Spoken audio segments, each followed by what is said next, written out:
Hello everyone and welcome back to the channel.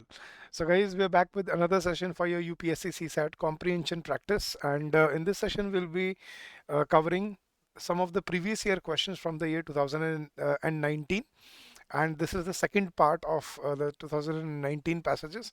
We'll have another session tomorrow, third part for the same, and so on and so forth. We are continuing with the previous year questions so that we can help you with your comprehension passages, right? So let's begin with the session, guys. But before we go any further, session को like करना ना भूलें, share करें अगर आप करना चाहें तो अपने फ्रेंड्स में, पीयर्स में। और अगर आपको इन सेशंस के पीडीएफ चाहिए तो हमारे टेलीग्राम ग्रुप ज्वाइन कर सकते हैं, जिसका लिंक हमारे इस वीडियो के डिस्क्रिप्शन में ही दिया हुआ है। तो let's start guys. Before we go any further, हमारे पास एक कॉम्प्रिहेंसिव गाइड बुक है। अगर आप सी सैट के बिगिनर हो, अगर आप शुरू कर रहे हो इस जर्नी को, तो इस कॉम्प्रिहेंसिव गाइड बुक में सब कुछ आपको डिटेल में बताया है, from syllabus to strategy to sources, everything has been covered in detail and this is absolutely free of cost. तो इस वीडियो के लिंक में आपको, डिस्क्रिप्शन के लिंक में आपको इस ई बुक का भी लिंक मिल जाएगा, आप जहां से फ्री में इसको डाउनलोड कर सकते हैं और इसको यूज कर सकते हैं for your preparation for CSAT part. तो चलो गाइज, पैसेजेस पे आते हैं। आज हम चार पैसेजेस डिस्कस करेंगे यहाँ पे यूपीएससी 2019 पेपर के। अच्छे पैसेजेस हैं, लेवल 1 और लेवल 2, और देखेंगे कि कैसे उनको सॉल्व किया जाता है। तो पहला पैसेज है हमारे पास जिसमें हमें एक इन्फ्रेंस ढूंढना है। तो इन्फ्रेंस क्या होता है? एक लॉजिकल फैक्ट और logical key point that we can take out from the passage, ठीक है? तो शुरू करते हैं, पढ़ते हैं गाइस। लो and IoT, that is internet of things, जो हम डे टू डे लाइफ में जो डिवाइसेस यूज करते हैं, जैसे माइक्रोवेव में जो टाइमर है, या ये फ्रिज में जो है, या आपके मतलब स्मार्ट वॉचेस में जो है, ये इंटरनेट ऑफ थिंग्स है, राइट? छोटी चीज़ों का इंटरनेट जहाँ यूज़ होता है। सो लो एंड मतलब छोटे कॉस्ट वाले, मतलब कम कीमत वाले। So low and IoT, internet of things devices are cheap commodity items. वो चीप कमोडिटी आइटम्स हैं, जिनका मतलब क्या है? They are addressing security would add to the cost. कि अगर आप माइक्रोवेव में सिक्योरिटी अगर कुछ सोचोगे, या फ्रिज में अगर आप साइबर सिक्योरिटी की बात करोगे, तो पॉइंटलेस है, right? This class of items is proliferating with new applications. लेकिन अब वो क्या कह रहा है? लेकिन अब ये जो छोटे छोटे आईओटी डिवाइसेस है ना, इनमें अब धीरे धीरे इनके एप्लीकेशंस, मतलब इंटरनेट का यूजेज बढ़ रहा है। This class of items is proliferating with new applications. Many home appliances, thermostats, security and monitoring devices जैसे सीसीटीवी हैं, and personal convenience devices जैसे आपके मोबाइल फोन्स हो गए या आपके आईपैड्स हो गए, are part of the IoTs, internet of things ना, वो भी आईओटी का ही हिस्सा हैं। या जो एलेक्सा आपके घर पे है, वो ये सब जो वायरलेस हम इंटरनेट कनेक्टिविटी में जो लोग आजकल जीते हैं, तो उनके लिए अब वो बात कर रहा है। सो आर फिटनेस ट्रैकर्स, जो आप हाथ पे घड़ियां पहनते हो, फिटनेस ट्रैकर्स जो इंटरनेट से कनेक्टेड होते हैं। सर्टन मेडिकल इम्प्लांट्स, जो आपके शरीर में मेडिकल इम्प्लांट्स है, वो भी कंप्यूटर रेगुलेटेड होते हैं। Computer like devices and automobiles, जो गाड़ियों में आपके इंफोटेनमेंट सिस्टम होते हैं, ये सब इंटरनेट ऑफ थिंग्स का हिस्सा है। The IoT is expected to expand exponentially, but new security challenges are daunting. तो क्या कह रहा है कि अगर आप देखो, आपके चारों तरफ इंटरनेट ऑफ थिंग्स अवेलेबल है आज की तारीख में, हर चीज़। अब देखो, पहले जैसे बहुत कम होता था इसका यूज़, लेकिन अब वो इतना ज़्यादा प्रोलिफरेट कर चुका है कि आप अपने आसपास हर चीज़ में इंटरनेट ऑफ थिंग्स को नोटिस करोगे। मोबाइल ऐप, लैपटॉप, गाड़ी, home appliances, wireless appliances, everything, smart TVs are, your fitness trackers, your wristwatch, smartwatch, these are all connected with internet today, right? और वो कह रहे हैं और ये आगे जाके और बढ़ने वाला है। लेकिन इसके साथ साथ क्या बढ़ जाएंगे? New security challenges are daunting, कि उसके साथ साथ सिक्योरिटी के जो चैलेंजेस हैं वो भी और खतरनाक हो जाएंगे हमारे लिए। तो क्या लॉजिकल एक्सप्रेशन यहाँ पे इन्फ्लुएंस दे रहा है वो? अब ऑप्शन देखते हैं guys. Development of enabling technologies in India, development of enabling technologies in India can be a big boost to its manufacturing sector. कोई यहाँ पे लॉजिक ही नहीं है इस बात का। India is not yet fully ready to adopt IoT in view of imminent security challenges. India तैयार नहीं है। इंडिया की तो कहीं बात ही नहीं हो रही है यार यहाँ पे। आगे देखते हैं। Life becomes more comfortable, life becomes more comfortable with development of cheap low end IoT devices. Yeah, as we go digital, we must recognize the huge threat to internet security from some IoT devices. Yes, this is the logical inference that can be made from the passage. That yes, as we are going digital, we are connected with the internet all the time. There must be, we must recognize the threat of internet security from these IoT devices that we need to understand. तो उसी की उसने पूरे passage में बात की है. तो this was the right answer, option D is the correct answer guys. चलो नेक्स्ट पैसेज पे चलते हैं. ये एक लेवल 2 पैसेज है, इस पे दो क्वेश्चन हमें करने. तो पहले पैसेज देखते हैं. एक तो हमें कॉरोलरी ढूंढनी है. कॉरोलरी इन्फ्रेंस एक ही चीज होती है गाइस, लॉजिकल फैक्ट, की फैक्ट फ्रॉम द पैसेज. और सेकंड क्वेश्चन है what is most definitively implied, क्या इम्प्लाई कर रहा है पैसेज, क्या कह रहा है इसमें से. तो एक बार पढ़ते हैं passage guys. With the digital phenomenon restructuring most social sectors, क्योंकि डिजिटल फिनोमिना ज़्यादातर सोशल सेक्टर्स में, एल आई सी, बैंकिंग, इन सब में, ई गवर्नेंस सब में अब डिजिटल फिनोमिनन आ चुका है. तो with the digital phenomenon restructuring most social sectors, it is little surprise that global trade negotiations are now eyeing the digital area in an attempt to preemptively colonise it. वो क्या करेगी, क्योंकि हर जगह internet आ चुका है, तो अभी इसमें सरप्राइज नहीं है कि ग्लोबल ट्रेड नेगोशिएशंस जो है, ट्रेड के नेगोशिएशन जो है, वो डिजिटल एरिया के बेसिस पे हो रही हैं, क्योंकि लोग, जो कंट्रीज जो है, वो प्रीएम्प्टिवली डिजिटल एरिया को कॉलोनाइज करना चाहती हैं. Big data is freely collected और mined from developing countries and converted into digital intelligence in developed countries. क्या होता है, जो बिग डेटा है, मतलब जितना भी इंटरनेट डेटा है, उसको माइन किया जाता है डेवलपिंग कंट्रीज से, और डेवलप्ड कंट्रीज में उसको डिजिटल इंटेलिजेंस में कन्वर्ट कर दिया जाता है.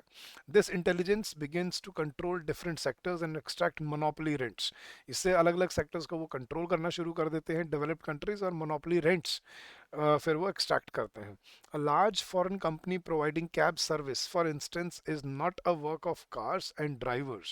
It is a digital intelligence about commuting, public transport, roads, traffic, city events, and personal behavioral characteristics of commuters and drivers and so on.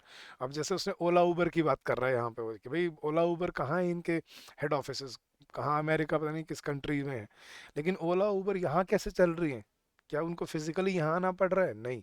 उन्होंने एक सिस्टम क्रिएट किया कि इतने लोग हर रोज कैब से ट्रैवल करते हैं, तो क्यों ना हम कैब्स को, कैब वालों को प्रमोट करें कि आप ओला उबर से जुड़िए, आप हम आपको कस्टमर्स ला के देंगे मोबाइल पे, आपको मतलब वेट नहीं करना पड़ेगा. तो उनका वो बेनिफिट है. और इधर कम्यूटर्स को फ़ोन पे क्लिक पे आप अपनी कैब को बुला सकते हो, यहाँ पे वो बेनिफिट है. तो इस डेटा को माइन करके डेवलप्ड कंट्रीज ऐसे ऐसे प्रोडक्ट बनाती है. तो और इसी को वो बोल रहा है कि डिजिटल एरा आजकल बहुत डिजिटल की, मतलब digital data is the basically the new currency now, it's the new game changer today. वो ये कहना चाह रहे हैं इस पैसेज में, और इसी से ये सब होता है. ठीक है, तो अब उसने क्या कॉरोलरी दिया, ऑप्शन पढ़ते हैं guys. Globalisation is not in the interests of India as it undermines its socio economic structures. Globalisation नहीं होना चाहिए, ग्लोबलाइजेशन की तो बात ही नहीं हो रही है यहाँ पे. India should be careful to protect its digital sovereignty in global trade talks. Okay, India should charge monopoly rents from multinational companies in exchange for big data. Okay, ऐसा कहीं पे mention नहीं है वैसे. The loss of big data from India is proportional to the degree value of its foreign trade. Okay, India should be देखो अब ये जो फर्स्ट लाइन थी, with digital phenomena restructuring most social sectors, it is little surprise that global trade negotiations are now eyeing the digital area in an attempt to preemptively colonize it, colonize करने के लिए. Big data is freely mined from developing countries and converted into digital intelligence.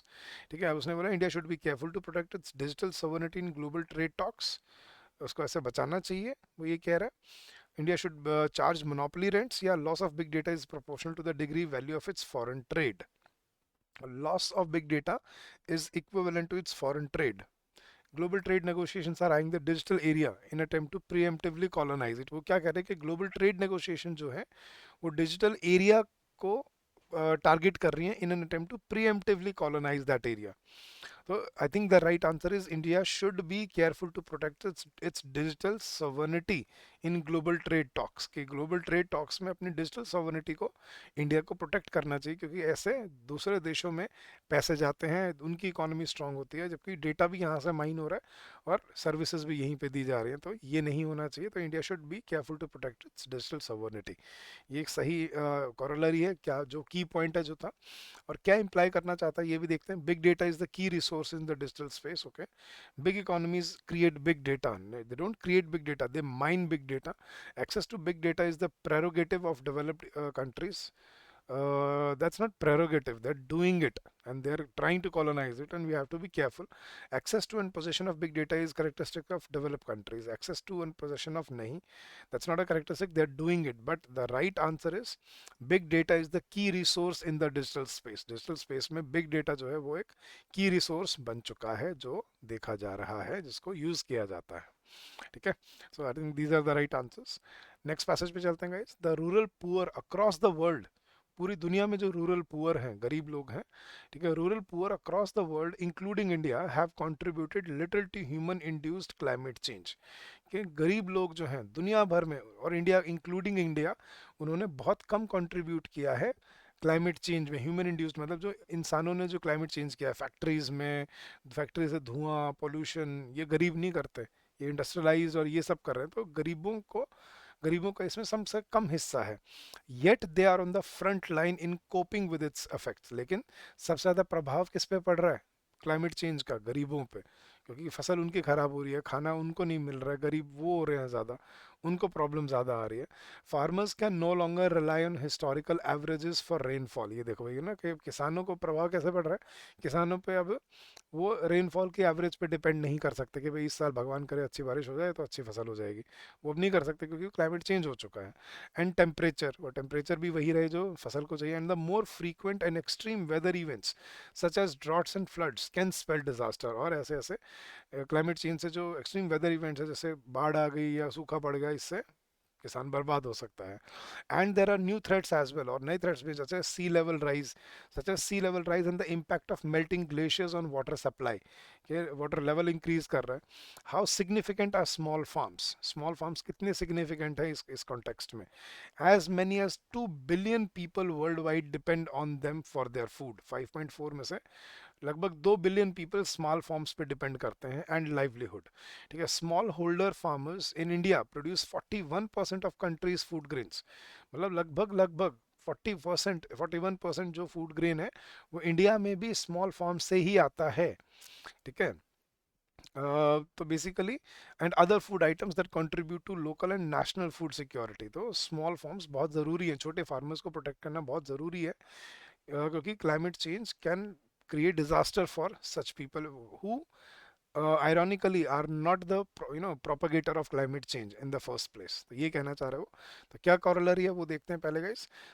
Supporting small farmers is an important part of any agenda regarding environmentally sustainable development. Yes. Poor countries have little role to play in the mitigation of global warming. कि गरीब countries कुछ नहीं कर पाती, ये नहीं कह रहा वो. पैसेज की कॉन्टेक्स्ट ही अलग है. Due to a large number of farmer households India will not have food security problem in foreseeable future. ये नहीं कह रहा वो कह रहे हैं हमें उन स्मॉल फार्म्स को प्रोटेक्ट करना पड़ेगा.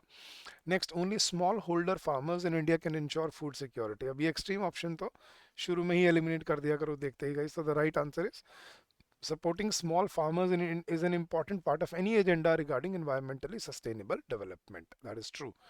अच्छा, एक और क्वेश्चन है इसमें. The above passage implies that, above passage क्या कह रहा है? There is a potential problem of food insecurity in India. कि पोटेंशियल प्रॉब्लम है फूड इनसिक्योरिटी के इंडिया में, या India will have to strengthen its disaster management capabilities. कि क्या इंडिया में फूड इनसिक्योरिटी की प्रॉब्लम है? नहीं, ऐसा कहीं पे भी नहीं कहा गया पैसेज में. वो कह रहे हैं स्मॉल फार्म्स को प्रोटेक्ट करना जरूरी है, क्योंकि 40% जो खाना है हमारा इंपोर्ट, मतलब जो एक्सपोर्ट होता है या नेशनल उसमें यूज होता है, वो स्मॉल फार्म से आता है. और दूसरा, India will have to strengthen its disaster management capabilities, की डिजास्टर से बचने की कैपेबिलिटीज को इंप्रूव करना पड़ेगा. यस, तभी वो स्मॉल फार्म्स को बचा पाएंगे हम. So I think to second statement is assumption is absolutely correct. First has no relevance to the issue. I mean, it cannot be assumed that India has a problem of food insecurity, but it can be understood that small farms have to be protected, and for that disaster management capabilities have to be strengthened. So that is true. So only option 2 is the right answer. All right, guys, let's move ahead. We'll take one more passage today, and then we'll do rest of the passages tomorrow in the last session.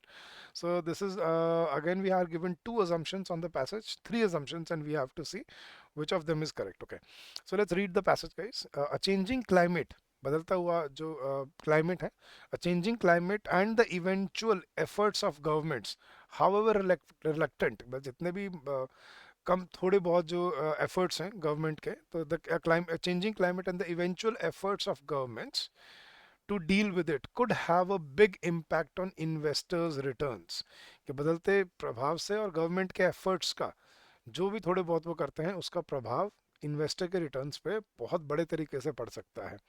Companies that produce or use large amount of fossil fuels will face higher taxes and regulatory burdens. वो कह रहे हैं कि भाई companies जो fossil fuel ज़्यादा use करती हैं, ठीक है, उनमें ज़्यादा टैक्स लगेंगे और रेगुलेटरी बर्डन ज़्यादा पड़ेंगे उन पे. सम एनर्जी प्रोड्यूसर्स जो एनर्जी प्रोड्यूसर कंपनीज हैं may find it impossible to exploit their own reserves and be left with stranded assets. और कुछ ऐसे एनर्जी प्रोड्यूसर्स हो जाएंगे आगे चल के जो अपने ही रिजर्व्स को यूज़ नहीं कर पाएंगे और खाली एसेट्स, खाली कंपनी मतलब खाली मशीनें खड़ी रह जाएंगी उनकी. Deposits of oil and coal that have to be left in the ground वो उनको छोड़ने पड़ जाएंगे.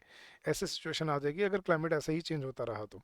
Other industries could be affected by the economic damage caused by more extreme weather, storms, flood, heat waves and droughts. और बाकी industries को ऐसे ऐसे इवेंट से जूझना पड़ेगा और उसमें भी उनका नुकसान होगा. तो वो क्या कह रहा है कि बदलता हुआ क्लाइमेट चेंज और मिटिगेशन के जो एफर्ट्स हैं गवर्नमेंट के, जो गवर्नमेंट नहीं ले रही है, जो कहना चाह रहा है वहाँ पे, उसके मतलब कंपनीज के, इन्वेस्टर्स के रिटर्न्स पे बहुत प्रभाव पड़ सकता है. क्योंकि फॉसिल फ्यूल यूजिंग कंपनीज उन पे टैक्स लगेंगे. जो प्रोड्यूसर हैं, एनर्जी प्रोड्यूसर कंपनीज, वो अपने ही रिजर्व को यूज़ नहीं कर पाएंगे बिकॉज वो लिमिटेड अमाउंट तो छोड़ना पड़ेगा. और बाकी इंडस्ट्रीज पे नेचुरल कैलेमिटीज का इम्पैक्ट पड़ने वाला है. तो this is going to impact the the manufacturing और the industrial sector of the country. तो क्या assumption दिया है उसने, अब ऑप्शन देखते हैं. Number 1, governments and companies need to be adequately prepare to face climate change. Government और कंपनीज को तैयार होना पड़ेगा क्लाइमेट चेंज को फेस करने के लिए. Okay. Extreme weather events will reduce the economic growth of governments and companies in future. ये तो बात ठीक है. And ignoring climate change is a huge risk for investors. देखो ये भी बिल्कुल ठीक है, ये सेकंड भी बिल्कुल ठीक है. और first, governments and companies need to be adequately prepare to face the climate change. ये भी बात बिल्कुल ठीक है. तो आई थिंक तीनों ऑप्शन बिल्कुल सही है यहाँ पे. So all the three assumptions are absolutely valid in context of the passage. तो इस तरह से गाइज अपने ऑप्शंस को ध्यान से पढ़ के अपने पैसेज के साथ आपको सॉल्व करना होता है. और अगर आपको हमारा तरीका पसंद आ रहा है, जिस तरह से हम आपको एक्सप्लेन कर रहे हैं, तो हमने ये सारे पैसेजेस अपने कॉम्प्रिहेंसिव कोर्स में आपको हर पैसेज को डिटेल्ड, एक एक पैसेज को, सारे प्रीवियस ईयर पैसेजेस को आपको एक्सप्लेन करके दिया है. और इसके अलावा भी आपको सभी चैप्टर्स, सभी टॉपिक्स को हमने डिस्कस किया है. तो you can join us in our course. The link for our comprehensive course is given in the description of the video. Go check out the link, and there's a special discount also as well which is going on. And if you wish to contact us for anything, you can call us on this number, that is 8146207241, or you can also drop us an email at hello@edutap.co.in. So it is hello@edutap.co.in. You can drop us your email or feedback on this, yeah, on this email address. And guys, do share your opinions, do share your lovely words, kind words in the feedback section, in the comment section of the video, and don't forget to like the video. So I'll see you again tomorrow with more such passages, with more such discussions, and I hope these will help you in your journey and in your endeavors ahead. So keep on working hard, keep on giving your best. Thank you for your precious time, and happy learning to all of you. I'll see you again tomorrow. Till then, guys, stay safe, stay healthy. Bye bye.